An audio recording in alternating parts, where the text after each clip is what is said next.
Welcome to our channel. Today we how to install F-Secure Safe, complete guide step by step clearly.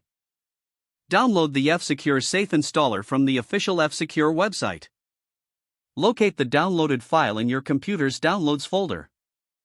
Double-click the F-Secure Safe installer file to begin the installation process. If prompted, allow the application to make changes to your device. Choose your preferred language from the installation options. Click on the Install button to start the installation. Wait for the installation process to complete. Once installation is finished, click Continue to proceed. You will be prompted to create an F-Secure account or log in if you already have one. If creating a new account, fill in the required information and follow the on-screen instructions. After logging in, you may be asked to enter your product activation code. Enter the activation code if required, then click Activate. F-Secure Safe will then perform an initial scan of your system. This process may take a few moments, so be patient.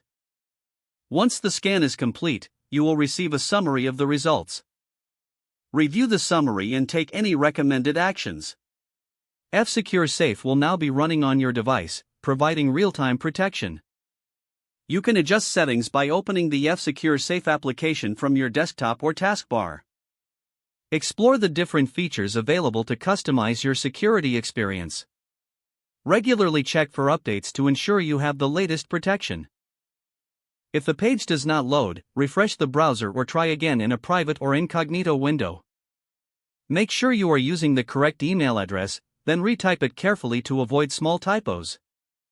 If your password is not accepted, use the reset option and create a new strong password you can remember.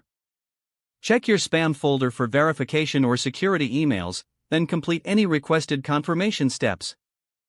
Enable two-factor authentication if available to improve account security and reduce unauthorized access risk. After signing in, review your profile details so your contact information and settings are accurate. If you see an error message, note it down and try again after restarting your device and internet connection. Log out when you finish, especially on shared devices, to keep your account and payment information secure. Don't forget to like this video and subscribe to our channel for more step-by-step tech guides.